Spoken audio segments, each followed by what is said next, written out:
السلام علیکم ورحمۃ اللہ تعالی وبرکاتہ۔ نحمده ونصلی ونسلم علی رسولہ الکریم، اما بعد فاعوذ باللہ من الشیطان الرجیم، بسم اللہ الرحمن الرحیم۔ ان اللہ وملائکتہ یصلون علی النبی یا ایہا الذین آمنوا صلوا علیہ وسلموا تسلیما۔ اللہم صلی علی سیدنا ومولانا محمد معدن الجود والکرم وآلہ الکرام وابنہ الکریم وبارک وسلم صلاۃ وسلاما علیک یا رسول اللہ صلی اللہ تعالی علیہ وسلم۔ پیری مریدی کا بیان جاری ہے، اور اس تعلق سے بہت ہی اہم معلومات اس سے پہلے والے درسوں میں بیان کی گئی، جیسے مثال کے طور پر بیعت ہونے کے فائدے، اس کی برکتیں اور مرید ہونے کا مقصد۔ اور اس سے پہلے والے درس میں بہت ہی ضروری جو بات تھی وہ یہ تھی کہ مرشد کامل میں کتنی شرطیں ہونی چاہیے، 4 شرطیں اس کو بیان کیا گیا۔ پھر بہت اہم چیز کہ خط یا ٹیلی فون موبائل کے ذریعے مرید بننا کیسا ہے، اور اگر معاذ اللہ خدا نخواستہ کسی سے کفری کلمہ سرزد ہو گیا، اب اس کو تجدید ایمان کے ساتھ تجدید بیعت بھی کرنا ہے، تو کیا وہ پہلے ہی جو سابقہ مرشد ہے انہی سے مرید بن سکتا ہے یا کسی اور کا بھی مرید بن سکتا ہے؟ تو اس کا جواب بھی اس سے پہلے والے درس میں شامل کیا گیا تھا، تو جن لوگوں نے نہیں سنا وہ اس کو وہاں جا کر سماعت کر سکتے۔ بہت معلوماتی گفتگو ہے۔ آگے یہ سوال ہے کہ زید کو اپنے پیر صاحب سے بہت عقیدت، وہ تو ہر کسی کو اپنے پیر سے عقیدت ہوتی اور ہونی بھی چاہیے۔ اگر پیر کامل ہے، جامع شرائط ہے، تو مرید کو سب کچھ اپنے پیر ہی کو سمجھنا چاہیے، یہ بات ذہن میں رکھیں۔ لیکن پیر ویسا ہونا بھی چاہیے، پھر وہ جاہل پیر ہو پھر آپ اس کو اٹھا کے گھومتے رہیں، اس کا کوئی مطلب نہیں ہے۔ تو پیر کامل ہو تو پھر اپنے پیر ہی کو سب کچھ سمجھنا ہے۔ وہ نہیں کہتے ہیں کہ اپنے پیر کو چھوڑو مت اور دوسرے پیر کو چھیڑو مت، یہ بھی ہے، لیکن جاہل پیر ہوگا تو اس کو ہم چھیڑیں گے۔ ہم کون سے پیر کی بات کر رہے ہیں؟ جو جامع شرائط پیر، ہم اس کو نہیں چھیڑیں گے۔ لیکن جو جاہل ہوگا، کیونکہ وہ لوگوں کو گمراہ کر رہا ہے، تو ہم اس کو چھیڑیں گے، یعنی ہم اس کی برائی لوگوں کے سامنے بیان کریں گے تاکہ وہ لوگ اس سے بچیں۔ تو بہرحال یہاں جو بات چل رہی ہے وہ کامل پیر کی بات چل رہی ہے، جو جامع شرائط جس کے اندر وہ 4 شرطیں پائی جاتی ہو۔ تو کہتے ہیں کہ زید اپنے پیر صاحب سے بہت عقیدت رکھتا ہے، لہٰذا جو کسی کے مرید نہیں ہیں وہ انہیں اپنے پیر صاحب سے بیعت ہونے کی ترغیب دلاتا ہے، رغبت دلاتا ہے۔ وہ کہتا ہے کہ یہ ہمارے پیر صاحب کے مرید بن جاؤ، وہ بہت اچھے ہیں وغیرہ۔ تو بکر اس پر زید کو برا بھلا کہتا ہے اور اعتراض کرتا ہے کہ ترغیب نہ دلاؤ، جس سے مرید ہونا ہوگا وہ خود ہی ہو جائے گا۔ دونوں میں حق بجانب کون ہے، یعنی دونوں میں صحیح کون ہے؟ زید تو کہہ رہا ہے کہ ہمارے پیر کے مرید بن جاؤ، آ جاؤ، کہ ہمارے پیر کامل ہیں، ان کے اندر وہ ساری شرطیں پائی جاتی ہیں، تو آؤ تم بھی مرید بن جاؤ، یہ اس طرح وہ رغبت دلا رہا ہے۔ اور بکر اس پر اعتراض کر رہا ہے، اور بکر کہہ رہا ہے کہ ایسا مت کرو، جس کو مرید بننا ہوگا وہ خود ہی آ کر بن جائے گا، تم یہ پیر کی ایڈورٹائز کیوں کر رہے ہو؟ یہ اس طرح جو ہے کہ عام الفاظ میں بولا جاتا ہے۔ تو بہرحال اپنے پیر کے تعلق سے لوگوں کو بتانا اور اپنے پیر کے تعلق سے لوگوں کو رغبت دلانا کہ لوگ مرید بن جائیں، یہ کیسا بنیادی طور پر یہ چیز ہے؟ تو جواب ہے کہ پیر امور آخرت کے لیے بنایا جاتا ہے۔ پیر کیوں بنایا جاتا ہے؟ آخرت میں فائدہ دے ہم کو، دنیا میں ہم کو اس سے کوئی مقصد نہیں ہوتا، کوئی غرض، یعنی دنیا میں فیضان کا سلسلہ، نصیحتیں وغیرہ حاصل کرنا، یہ تو فائدہ ہے، لیکن دنیا کی چیزیں، مال و دولت وغیرہ کے ہمارا اس سے کوئی غرض نہیں ہوتی پیر سے، کہ ہم کو پیر صاحب کی طرف سے دولت مل جائے گی، ایسا کچھ وہ مقصد ہوتا ہے نہیں۔ ہم اپنی اصلاح کے لیے مرید بنتے ہیں کہ پیر صاحب ہمیں کوئی نصیحت کریں گے، ہمیں ہماری اصلاح کریں گے، یہ ہوتا ہے، اور آخرت میں کام آئیں گے، یعنی آخرت میں ہماری بخشش کروائیں گے، بخشش کا ذریعہ بنیں گے۔ لیکن یہ بھی ضروری نہیں سمجھ لینا چاہیے کہ پیر بنا لیا، مرید بن گئے تو بخشش ہو گئی، ایسا نہیں۔ بسا اوقات دیکھا گیا کہ مرید بن گئے لیکن پیر کے ساتھ وہ عقیدت نہیں تھی، یا جو ہے کہ کچھ معاملات اس سے گڑبڑ تھے، تو آخری وقت میں خاتمہ کا بھی معاملہ آ جاتا ہے کبھی کبھی، تو ایمان سلامت لے کر گیا ہی نہیں، تو پھر کیسے بخشش ہو پائے گی؟ وہ تو سیدھا جہنم میں جائے گا۔ پھر کبھی اس طرح کے معاملات ہوتے ہیں، لوگوں کے بہکاوے میں آ جاتے، گمراہوں کے ساتھ ہو جاتے ہیں، بد مذہبوں کے ساتھ ہو جاتے ہیں، تو بھلے پھر مرید بنا، کوئی مطلب ہی نہیں، وہ اس کی تو بیعت بھی ٹوٹ جاتی بس اوقات۔ تو اگر ایمان ہی سلامت نہیں تو پھر مرید ہونے کا کیا مطلب ہے؟ تو پیر امور آخرت کے لیے بنایا جاتا ہے تاکہ اس کی رہنمائی اور باطنی توجہ کی برکت سے مرید اللہ اور اس کے پیارے رسول صلی اللہ علیہ وسلم کی ناراضگی والے کاموں سے بچتے ہوئے اپنی زندگی کے شب و روز گزار سکے۔ اور پیر کرتا بھی یہی ہے، پیر اپنے مرید سے وہ کام کرواتا ہے جس میں اللہ اور اس کے رسول کی رضامندی ہو، اور پیر اپنے مرید کو ان کاموں سے روکتا ہے، بچاتا ہے جس میں اللہ اور اس کے رسول کی ناراضگی ہو۔ سیدھا مطلب یہ ہے کہ پیر دنیا میں بھی ایسی نصیحتیں کرتا ہے، اپنے مریدین کی ایسی اصلاح کرتا ہے کہ مریدین زیادہ سے زیادہ اچھے کام کریں، زیادہ سے زیادہ نیک کام کریں اور گناہوں سے بچیں، تو وہ خود بخود جنت کا حقدار بن جائے گا۔ پھر وہ یہ کہنا کہ مرید بن گئے اس لیے جنتی ہو گیا، اس کی ضرورت ہی نہیں پڑے گی۔ پیر کامل تو یہ اپنی ذمہ داری بدرجہ عتم نبھاتا ہے۔ جو پیر کامل ہوگا وہ اپنی مریدوں کی اصلاح کی کوشش ہر ممکن کوشش کرتا ہے۔ ہم پیران اعظام کو دیکھیں تو ان کی زندگی، آپ پوری زندگی دیکھیں تو اسے ہمیں یہی سمجھ میں آتا ہے کہ وہ پوری زندگی دین کا کام کرتے رہے،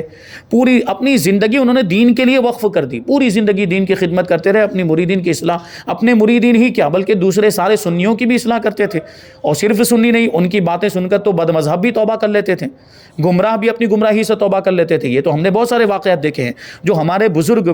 جو اس دنیا سے رخصت ہے کہ اللہ تعالیٰ ان کے درجات میں بلندی عطا فرمائے اور ان کے فیوز و برکات سے ہم سب کو مالا مال فرمائے۔ ان کی زندگیاں ہمارے سامنے ہیں، تو انہوں نے کس طریقے سے دین کی خدمت انجام دی اور پوری زندگی وہ دین کا کام کرتے رہے۔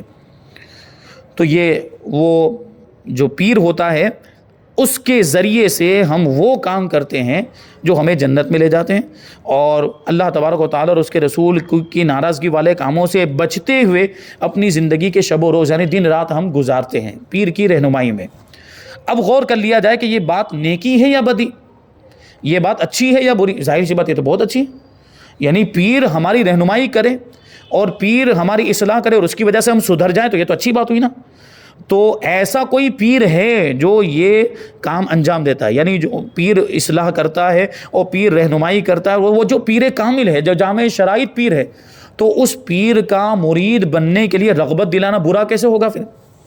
ایسے پیر کی طرف بلانا کہ یہ پیر کامل ہیں اور یہ جامع شرائط پیر ہیں تو ان کے مرید بن جاؤ، یہ غلط کیسے ہو سکتا ہے؟ پھر یہ تو صحیح بات ہوئی، یہ تو اچھی بات ہوئی کہ ہم نیکی کی طرف بلا رہے ہیں، اس کو اچھے کام کی طرف بلا رہے ہیں کہ وہ اس پیر کے دامن سے وابستہ ہو جائے گا، تو اگر کچھ غلط کر رہا ہوگا تو اس کی اصلاح ہو جائے گی،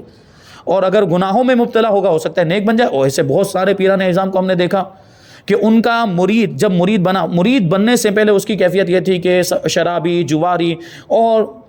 پتہ نہیں کیسے کیسے گناہوں میں مبتلا تھا، لیکن جب مرید بن گیا ایسا فیضان کا سلسلہ جاری ہوا کہ اس نے شراب اور جوا اور سارے غلط کام چھوڑ دیے، سارے گناہوں کے کام، اور پکا نمازی بن گیا۔ ایسے ہم نے دیکھے، انہوں نے داڑیاں بھی رکھ لی ہیں اور ہمیشہ ٹوپی اور لباس بھی اسلامی ہو گیا اور نمازوں کے پابند بن گئے، شریعت کے پابند بن گئے۔ تو یہ فائدہ ہے کہ نہیں پیر کے دامن سے وابستہ ہونے کا؟ تو اگر ہم یہ کہہ رہے ہیں کہ یہ پیر ہیں اور یہ پیر کامل ہیں تو ان کے تم مرید بن جاؤ، تو یہ بات غلط کیسے ہو سکتی؟ اس کا مطلب کیا ہو کہ زید صحیح کہتا ہے۔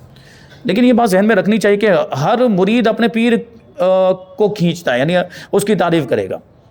تو وہ بھی اگرچہ وہ بلا رہا ہے، لیکن پہلے ہمیں یہ بھی تو دیکھنا ہے کہ وہ جس پیر کی طرف بلا رہا ہے وہ پیر کامل ہے کہ نہیں۔ یہ تو بات پہلے ہی آ گئی کہ اگر کوئی جاہل پیر ہے وہ بھلے اپنے آپ کو لاکھ بار پیر بولے، میں پیر، یا اس کے مرید اس کو سینکڑوں بار پیر بولتے رہے، وہ پیر ہے ہی نہیں،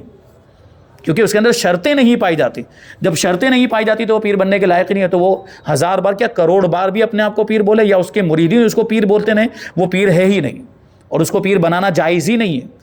اور اس کے لیے یہ مرید بنانا جائز نہیں ہے۔ وہ گنہگار، وہ خود جو گناہ میں مبتلا ہو تو اپنے مریدین کو کیا بچائے گا؟ تو بہرحال یہ مسائل ہیں۔ تو یہاں جو بلانے کی بات چلے تو کس کی طرف؟ پیر کامل کی طرف بلانے کی بات چل رہی ہے، تو اگر اس کی طرف بلائے تو ضرور یہ اچھی بات ہے، لیکن اگر کوئی ایسے پیر کی طرف بلائے جو جامع شرائط نہیں، تو پھر وہاں اس کی بات پر توجہ نہیں دی جائے گی، وہ پھر گناہ کی طرف بلا رہا ہے گویا کہ، کیونکہ ایسے پیر کے آپ مرید بن جائیں گے جو خود گناہ کے کام کرتا ہے، اور اس کے مرید جب گناہ کا کام کرتے تو روکتا نہیں ہے، اس کے سامنے گناہ کے کام ہو رہے ہیں، پیٹھ پیچھے ہو تو اس کا تو کوئی مواخذہ نہیں ہو، تو پیٹھ پیچھے تو پتہ ہی نہیں چلے گا، سامنے گناہ کے کام ہو رہے ہیں پھر بھی نہیں روکتا ہے۔ جیسے بہت سارے پیروں کے بارے میں، جاہل پیر کے بارے میں ہم نے سنا، ان کے سامنے ڈی جے میں گانا بج رہا ہوتا ہے لیکن وہ روکتے نہیں ہیں، ڈی جے میں گانا بج رہا ہوتا ہے لیکن، تو ایسے کو پیر بنایا جا سکتا ہے؟ بتائیے آپ کہ کھلم کھلا اس کے سامنے شریعت کی دھجیاں اڑائی جا رہی ہے اور وہ خاموش بیٹھا ہوا ہے، تو ایسے پیر کی طرف کوئی بلائے تو ہم جائیں گے نہیں، بلکہ اب ایسے شخص کے بارے میں کہا جائے گا جو بلا رہا ہے کہ وہ غلط کام کی طرف بلا رہا ہے بلکہ گناہ کی طرف بلا رہا ہے، کیونکہ ایسے پیر کے آپ مرید بن گئے تو آپ بھی اچھا سدھریں گے کیا اور گناہ میں مبتلا ہوں گے اور بیکار کے اور فالتو کے کاموں میں مبتلا ہوں گے۔ اور ایسے لوگ عام طور پر شریعت کا مذاق اڑاتے ہیں، شریعت کا انکار کرتے ہیں کیونکہ ان کو شریعت پسند نہیں ہے، کیونکہ شریعت میں کیا تھوڑی عمل کرنا پڑے گا نا، شریعت میں تو نماز پڑھنی پڑے گی، روزہ رکھنا پڑے گا، گناہوں سے بچنا پڑے گا، تو وہ ان کو بھاری پڑتا ہے، تو معاذ اللہ اسی چکر میں شریعت کا انکار بھی کر دیتے ہیں، اور شریعت کا مطلقاً انکار کفر ہے، تو کافر بھی ہو جاتے ہیں بہت سے ایسے لوگ، کافر بھی ہو جاتے ہیں۔ تو بہرحال ہم کسی کا نام لے کر نہیں بول رہے ہیں، لیکن اگر کسی کے بارے میں یہ بات تحقیق کے ساتھ ثابت ہو جائے کہ اس نے شریعت کا انکار کیا ہے تو وہ کافر ہے، اس میں اب کوئی شک کی گنجائش نہیں ہے۔ تو بہرحال یہاں پہ آپ دیکھیں یہ اس بات پہ توجہ دینے کی ضرورت ہے، کیونکہ ہمیں تو ایک معیار دے دیا گیا، وہ شرطیں بتا دی گئی، تو ہمیں ان شرطوں کی روشنی میں پیر کو جانچنا ہے کہ یہ شرطیں پیر کے اندر پائی جاتی ہے کہ نہیں پائی جاتی، پائی جاتی ہو تو مرید بن سکتے ہیں، نہیں پائی جاتی تو آپ اس سے فوراً الگ ہو جائیں، یہ پیر بننے کے لائق نہیں، اب دوسرے کسی کو تلاش کریں، پیر کامل کو تلاش کریں اور ان کا مرید بنیں، کیونکہ آج کل مریدین کے معاملات ایسے ہیں کہ وہ اپنے پیر کو اڑاتے ہیں۔ وہ ہمارے شیخ اکثر فرمایا کرتے تھے کہ پیرا نمی پرند مریدہ می پرانند، فارسی کا جملہ ہے، پیرا نمی پرند مریدہ می پرانند، پیر اڑتے نہیں ہیں، مرید اڑاتے ہیں، وہ خود اڑتے نہیں ہیں، ان کو اڑایا جاتا ہے، یعنی اتنا بڑھاتے ہیں، اتنا چڑھا دیتے ہو پیر کو، وہ زیادہ تر جاہلوں میں یہ بات زیادہ پائی جاتی ہے، کیونکہ ان کے پاس خود کمال نہیں ہوتا، ان کے پاس کوئی خوبی نہیں ہوتی ہے، تقوی، پرہیزگاری اور اچھی خوبیاں وہ ہوتی نہیں ہے، تو پھر ان کو ایسا زبردستی ظاہر کرنا پڑتا ہے، شو آف کرنا پڑتا ہے پھر ان کو، کیونکہ ہے تو نہیں، اور جن کے پاس ہے ان کو دکھانے کی ضرورت نہیں پڑتی، جو متقی پرہیزگار ہیں ان کو دکھانے کی ضرورت نہیں پڑتی، لوگ خود بخود ان کی طرف متوجہ ہوتے ہیں، تو یہ چیز ذہن میں رکھنے کی ہے۔ بہرحال تو یہ تو نیکی کی طرف بلانا ہوا، یہ جو بات ہے کہ پیر کامل کی طرف ان کا مرید بننے کی طرف اگر کوئی رغبت دلا رہا ہے تو یہ تو نیکی کا کام ہے، اگر یہ نیکی ہے اور یقیناً یہ نیکی ہے تو اس کی ترغیب دلانے والا نیکی کی دعوت دینے والا ہوا، نیکی کی طرف بلانے والا ہوا کہ نہیں، اور اس کا یہ فعل حکم قرآنی وتعاونوا علی البر والتقوی، یعنی نیکی اور پرہیزگاری پر ایک دوسرے کی مدد کرو، تو یہ تو اس میں شامل ہو گیا، اس پر عمل کر رہا ہے، گویا کہ وہ نیکی اور پرہیزگاری میں ایک دوسرے کی مدد کرنا، تو وہ تو نیکی میں وہ دوسرے کی مدد کر رہا ہے، یعنی اچھے پیر کی طرف بلا رہا ہے، اس میں داخل ہے۔ لہٰذا زید ثواب کا مستحق ہے، وہ ملامت کا حقدار نہیں، بلکہ وہ تو ثواب کا مستحق ہے، وہ تو بہت اچھا کام کر رہا ہے۔ اگر اس کے ترغیب دلانے پر کوئی مرید ہو کر نیکی کے راستے پر گامزن ہو گیا تو انشاءاللہ زید کے لیے ثواب جاریہ کا سامان ہو جائے گا، کیونکہ اب دیکھیے اس نے بلایا پیر کامل کی طرف، اب وہ مرید بن گیا، اب اگر وہ گناہ چھوڑ دیتا ہے، غلط کام چھوڑ دیتا ہے، شراب پیتا تھا اس نے شراب چھوڑ دی، جوا کھیلتا تھا وہ بھی، اور بھی کوئی غلط کام کرتا تھا وہ اس نے پیر و مرشد کی نصیحت پر اس نے اور ان کی رہنمائی پر یہ سب کام چھوڑ دیے اور نمازی بن گیا، شریعت کا پابند بن گیا، تو دیکھیں شروعات کہاں سے ہوئی تھی، وہ پیر کے پاس لے گیا تبھی تو یہ فائدہ ہوا۔ تو جو زید جو اس کو مرید بنانے کے لیے لے گیا تھا، اب جتنے بھی نیک کام یہ کرے گا ان سب کا ثواب اس کو ملتا رہے گا، زید کو ملتا رہے گا، تو یہ کتنے فائدے والی بات ہے۔ اب آگے ایک اہم بات ہے، کہتے ہیں بہت ضروری چیز ہے، عام طور پر ہمارے یہاں پہ ابھی بہت زیادہ یہ ہوتا ہے، تو اس پہ توجہ دیں گے۔ سوال کہ ایک پیر کے مرید ہوتے ہوئے کسی دوسرے پیر سے بھی مرید ہو سکتے ہیں یا نہیں، اور نیز کسی دوسرے پیر صاحب سے طالب ہونا کیسا ہے، وہ طالب کا بھی بڑا مسئلہ چلا ہے کہ پیر صاحب ہیں ابھی موجود، حیات ہیں، اس کے باوجود کبھی ایسا ہوتا ہے کہ پیر صاحب ظاہری طور پر دنیا سے تشریف لے گئے، یہ بات بھی ذہن میں رہنی چاہیے کہ اگر ہمارا پیر کامل ہے نا تو وہ ظاہری حیات میں تو ہمیں فائدہ پہنچاتا ہے، فیض ملتا ہے، وہ اگر ظاہری طور پر دنیا سے تشریف لے جائے، ظاہری طور پر دنیا سے چلا جائے تو اس کی طاقت و قوت میں اور زیادہ اضافہ ہو جاتا ہے، جو پہلے ہمیں فیض ملتا تھا اب اور زیادہ فیض ملے گا، یہ ہمیں سوچنا چاہیے۔ ظاہری طور پر اگر وہ دنیا سے چلے بھی گئے ہیں، پھر عام مومن کی بات میں کروں، عام مومن کیا عام انسان بلکہ کافر کے بارے میں بھی آپ نے سنا ہوگا، قبر کا بیان جہاں پہ گزرا کہ دفن کر کے جب وہاں سے گزرتے ہیں تو وہ جانے والے واپس لوٹنے والوں کے قدموں کی آہٹ کو بھی سنتا ہے مردہ اندر،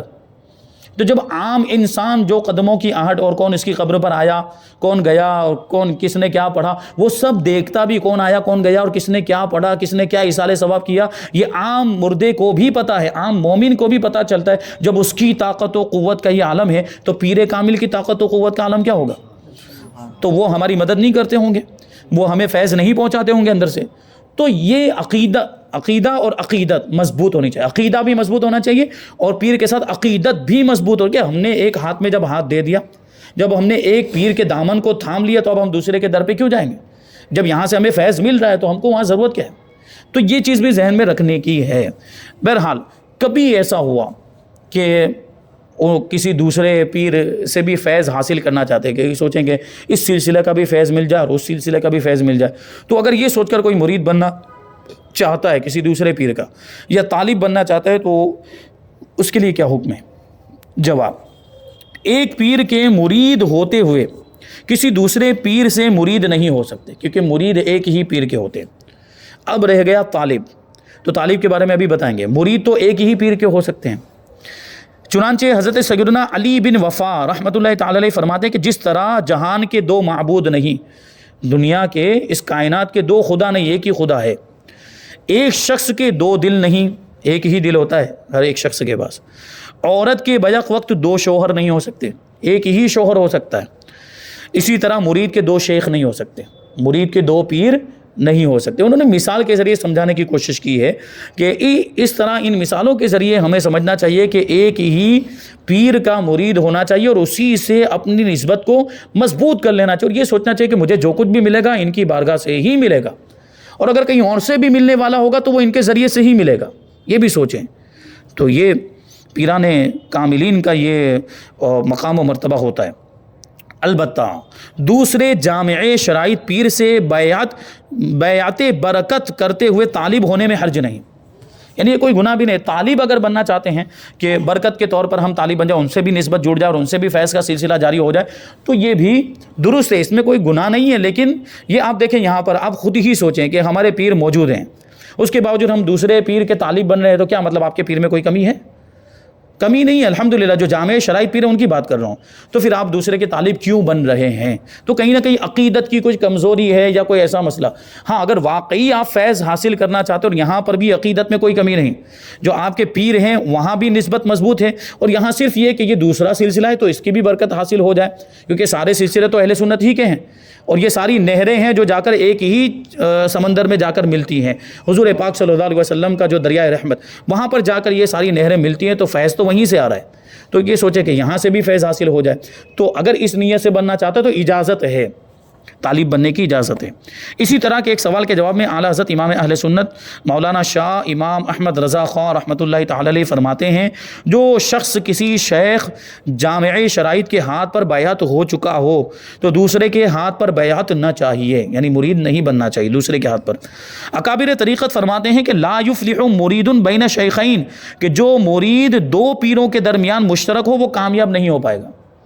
وہ کامیاب نہیں۔ کیونکہ دیکھیں مکمل طور پر رہنمائی کے لیے ایک پیر کی بات کو فالو کرنا ضروری ہے، کیونکہ ہو سکتا ہے کہ وہ کچھ الگ انداز میں نصیحت کر رہے ہیں اور دوسرے پیر ہیں وہ کچھ الگ انداز میں نصیحت کر رہے ہیں۔ پہلے آپ اس پر عمل کر رہے تھے، پھر اس پر عمل کرنے جائیں گے تو یہ چھوٹ جائے گا، اس پر عمل کرنے جائیں گے تو وہ چھوٹ جائے گا، تو اس طرح کامیابی نہیں مل پائے گی۔ اگر ہم کامیابی چاہتے ہیں تو ایک ہی پیر کو فالو کرنا پڑے گا۔ تو یہ بھی ایک دیکھیے چیز ہے یہاں پر کہ ایک پیر کیوں ہونا چاہیے، کہ جو دو پیروں کے درمیان جو مرید مشترک ہوگا وہ کامیاب نہیں ہوتا، خصوصاً جب کہ اس سے کشود کار یعنی مطلب کا حصول بھی ہو چکا ہو، یعنی پہلے والے پیر سے مطلب حاصل ہو چکا ہے، اب پھر دوسرے پیر کے پاس جا رہے تو یہ تو مطلب ہی والی بات ہو گئی کہ وہاں مطلب پورا ہو گیا تب دوسری جگہ جا رہے ہیں۔ یہ دیکھیے عام طور پر ایک چیز میں آپ کو بتاؤں، ابھی اس زمانے میں ہم محسوس کرتے ہیں کہ کسی پیر کے بارے میں مشہور ہو جائے نا کہ وہ بہت ہی مستجاب الدعوات ہیں، جیسے ہمارے جو ماضی قریب کے پیران اعظام، اور ابھی بھی الحمدللہ کچھ پیران اعظام ایسے موجود ہیں کہ جو دعا کرتے ہیں تو دعا قبول ہو جاتی ہے، تو کچھ لوگ یہ اس نیت سے ان کا مرید بن جاتے ہیں یا ان کی بارگاہ میں حاضر ہوتے ہیں کہ دعا کروائیں گے، یہ ان کی دعائیں قبول ہو جاتی ہے، تو یہ تو مطلب پرستی ہو گئی، یہ تو اپنے مطلب کے لیے آپ جڑے ہوئے ہیں۔ اور پھر ایسا ہوتا بھی ہے جب ان کا مطلب پورا تو پھر وہ پیر کیا اور پھر مرید کیا، کیا نسبت، کیا تعلق، کیا عقیدت، وہ سب بھول جاتے ہیں، پھر اپنا کام کر رہے ہیں۔ وہ تو کیا صرف دعا کروانے کے لیے آئے تھے، صرف اپنا مطلب پورا کروانے کے لیے آئے؟ تو یہ ہو رہا ہے آج کل میں، یعنی دعا ہو گئی، اب پیر کیا نصیحت کر رہے ہیں اس پہ کوئی توجہ نہیں۔ اب پیر صاحب کیا کہہ رہے ہیں کہ نماز پڑھو، اس پر عمل نہیں کرنا ہے۔ پیر صاحب کہہ رہے ہیں کہ وہ جوا اور شراب یہ سب چھوڑ دو، غلط کام چھوڑ دو، وہ نہیں چھوڑ رہے ہیں۔ ہاں دعا کروائی، بہت اچھا، بہت اچھے پیر ہیں، دعا کا فائدہ ہو گیا، تو بہت اچھے پیر ہیں تو ان کی باتوں پر بھی تو عمل کرو، بہت اچھے پیر ہیں ان کی دعا قبول، اور اس کا مطلب ہے کہ اللہ کے نیک بندے ہیں تو وہ جو کہہ رہے ہیں ان کی نصیحت پر بھی عمل ہونا چاہیے۔ یہ تو پھر مطلب والی بات ہو گئی نا کہ مفاد پرست آدمی ہے کہ صرف دعا کروانے کے لیے اپنے فائدے کے لیے وہ بس آتا ہے ان کی بارگاہ میں اور باقی ان کی دوسری باتوں پر عمل نہیں کرتا۔ بلکہ ابھی تو میں نے ایک عجیب و غریب بات سنی، ایک بہت بڑے پیر اور خانقاہ اشرفیہ سے ان کا تعلق تھا، تو ان پیر کے بارے میں یہ نہیں ہوتا کہ یہ بات کہی جاتی ہے کہ پیر کی بات میں بہت اثر ہوتا ہے، پیروں کو بولنا چاہیے، پیروں کو نصیحت کرنی چاہیے۔ دیکھو کبھی کبھی اس کا الٹا بھی ہوتا ہے، اس کا الٹا بھی ہوتا ہے۔ تو وہ پیر صاحب جو تھے انہوں نے اپنے مرید کو نصیحت 2 نمبر کا دھندا کرتا تھا، وہ حرام کام کرتا تھا، تو انہوں نے اپنے مرید کو نصیحت کی کہ یہ کام چھوڑ دو، یہ کام جائز نہیں ہے، یہ حرام ہے، شریعت کے خلاف، بہت بڑا گناہ ہے، نہیں کرنا چاہیے۔ تو اس کو کیا کرنا چاہیے تھا؟ پیر کی نصیحت پر عمل کرتے ہوئے کیا کرنا چاہیے تھا؟ وہ غلط کام کو اس نے پیر کو ہی چھوڑ دیا۔ یہ پیر مجھے نصیحت کرتا ہے، یہ نہیں چلے گا، لاؤ چھوڑ دو۔ ان لوگوں کو ایسے پیر پسند آتے ہیں جو ان کو کوئی نصیحت نہ کرے، ان کو کوئی اچھے کام کا حکم نہ دے، برائی سے نہ روکے، ان کو ویسے پیر پسند آتے ہیں، اور اسی لیے وہ ایسے پیر چلتے بھی ہیں مارکیٹ میں اس طرح کے۔ تو بہرحال تو ایک پیر سے نسبت کو مضبوط کر لینا چاہیے۔ حدیث میں ارشاد ہوا کہ من رزق فی شیء فلیلزمہ، کہ جسے اللہ پاک کسی شے میں رزق دے دے تو وہ اس کو لازم پکڑ لے، وہ اس کو لازم، یعنی کسی ایک طریقے سے روزی مل گئی تو اب اس کو لازم پکڑ لے۔ تو یہاں رزق جو ہے، روزی، یہ خالی وہ کھانا پینا ہی نہیں، بلکہ فیضان ہو یا کوئی اور دوسری چیز، نصیحتیں وغیرہ جو بھی ہوتی ہیں، تو ایک پیر کی طرف سے ہمیں فائدہ مل رہا ہے تو ہم اسی کے دامن سے مضبوطی کے ساتھ وابستہ ہو جائیں۔ دوسرے جامع شرائط سے طلب فیض میں حرج نہیں۔ دوسرا کوئی پیر ہے جو جامع شرائط ہے، اس سے فیض حاصل کرنا چاہتے ہیں تو کوئی مسئلہ نہیں ہے، اگرچہ وہ کسی سلسلہ صریحہ کا ہو، کسی دوسرے سلسلے کا ہو، پھر بھی آپ اسے، اور کبھی یہی مقصد ہوتا ہے، کبھی دوسرے پیر کے طالب بننے میں یا بیعت برکت کرنے میں یہی مطلب ہوتا ہے کہ دوسرے سلسلے کا بھی فیضان مل جائے، مگر اپنی ارادت شیخ اول ہی سے رکھے، یعنی فیض اگر سے ادھر سے بھی حاصل کر رہا ہے لیکن اپنی ارادت، یعنی اپنے آپ کو مرید تو پہلے پیر کا ہی سمجھے۔ اور فرماتے ہیں اور اس سے جو فیض حاصل ہو اسے بھی اپنے شیخ ہی کا فیض جانے، یعنی کیا مطلب کہ دوسرے پیر سے جو کچھ حاصل ہو رہا ہے، دوسرے پیر سے بھی جو کچھ فیض مل رہا ہے، اس کو بھی یوں ہی سمجھے کہ یہ بھی میرے پیر کے وسیلے سے ہی مل رہا ہے۔ یہ بات بھی ذہن میں رہنی چاہیے۔ ہاں اگر کوئی سلسلہ عالیہ قادریہ میں بیعت ہو تو اسے کسی اور سے طالب ہونا ضروری نہیں، کیونکہ سلسلہ عالیہ قادریہ تمام سلاسل سے افضل ہے، تمام سلسلوں سے افضل جو سلسلہ ہے وہ سلسلہ قادریہ، اور تمام سلاسل اسی کی طرف راجع ہیں، یعنی اسی کی طرف لوٹتے ہیں، جو ہم وہ شعر پڑھتے رہتے غوث پاک کے تعلق سے، مزرعِ چشت و بخارا عراق و اجمیر، مزرعِ چشت و بخارا عراق و اجمیر، کون سی کشت پہ برسا نہیں جھالا تیرا، یعنی غوث پاک کا جو فیضان ہے وہ سارے سلسلوں میں پہنچا ہے، اس لیے غوث پاک کا سلسلہ، اسی کو تو سلسلہ قادریہ کہا جاتا ہے۔ قادریہ مطلب عبد القادر کی طرف نسبت کرتے ہوئے، غوث پاک کا نام شیخ عبد القادر، تو ان کی طرف نسبت کرتے ہوئے سلسلے کو سلسلہ قادریہ کہا جاتا ہے، تو یہ سب سے افضل سلسلہ ہے۔ سارے سلسلے اسی کی طرف لوٹتے ہیں اور سارے سلسلوں میں سلسلہ قادریہ کا فیضان جاری ہے۔ فتاوی رضویہ میں ہے کہ ان یعنی خاندان مداریہ والوں سے طالب ہونا ہرگز کچھ ضرور نہیں، بلکہ جب افضل السلاسل سلسلہ علیہ عالیہ صحیحہ متصلہ قادریہ طیبہ میں شیخ جامع شرائط کے ہاتھ پر فخر بیعت نصیب ہو چکا ہے تو اسے دوسری طرف اصلاً توجہ اور پریشان نظر ہی نہ چاہیے، یعنی دوسری طرف توجہ نہیں کرنی چاہیے، دوسری طرف اس کو دیکھنا ہی نہیں چاہیے کہ اتنا بڑا سلسلہ مل گیا قادری سلسلہ، اور عام طور پر ہمارے یہاں پہ جو سلسلے ہیں وہ قادری سلسلے ہی ہیں، کہیں نہ کہیں سے وہاں جا کر ملتا ہے۔ اللہ پاک ہمیں اپنے پیر و مرشد کا ہمیشہ وفادار بنائے اور انہیں راضی رکھنے کی توفیق عطا فرمائے۔ تو ابھی اس میں اور بہت سی چیزیں باقی ہیں، جیسے کہ پیر و مرشد سے فیض حاصل کرنے کا طریقہ کیا ہے، مرید اور طالب میں فرق کیا ہوتا ہے، جو ابھی بات آئی، طالب دوسرے پیر کا طالب بننا، اور پھر یہ کہ اسپیکر پر جو بیعت ہوتی ہے، اسپیکر پہ، لاؤڈ اسپیکر پہ جو مرید بنتے ہیں اس کا شریک، حالانکہ اجمالی طور پر یہ بھی پہلے آ چکا ہے لیکن اس کو تفصیل سے اور بیان کریں گے۔ پھر کہتے ہیں کہ مرید ہونے کے لیے کیا ہاتھوں میں ہاتھ دینا ضروری ہے؟ پیر کے ہاتھ میں ہاتھ رکھ کر ہی مرید بننا ضروری ہے؟ اگر کوئی دوسرے طریقے سے، جیسے وہ پیٹھ پر ہاتھ رکھواتے ہیں، کبھی وہ کپڑا ہوتا ہے، تو اس کے ذریعے سے اگر مرید بن رہے ہیں تو کیا مرید ہوں گے یا نہیں ہوں گے؟ اور وکیل کا مطلب کیا ہوتا ہے؟ یہ بھی ایک نیا مسئلہ یہ آپ کے لیے ہوگا نیا، کہ وکیل بنایا جاتا ہے کبھی بسا اوقات، یعنی جو پیر ہیں وہ اپنا مرید بنانے کا کسی کو وکیل، کہ ہماری طرف سے تم مرید بناؤ، اب وہ مرید بناتے ہیں اور مرید انہی کے کہلاتے ہیں جنہوں نے وکیل بنایا ہے۔ تو یہ طریقہ کیسا ہے؟ تو انشاءاللہ یہ ساری باتیں ہم آئندہ درس میں شامل کریں گے۔ اللہ تبارک و تعالیٰ کی بارگاہ میں دعا ہے کہ جو کچھ بھی بیان ہوا اس پر ہم سب کو عمل کرنے کی توفیق عطا فرمائے۔ وما علینا الا البلاغ۔ السلام علیکم۔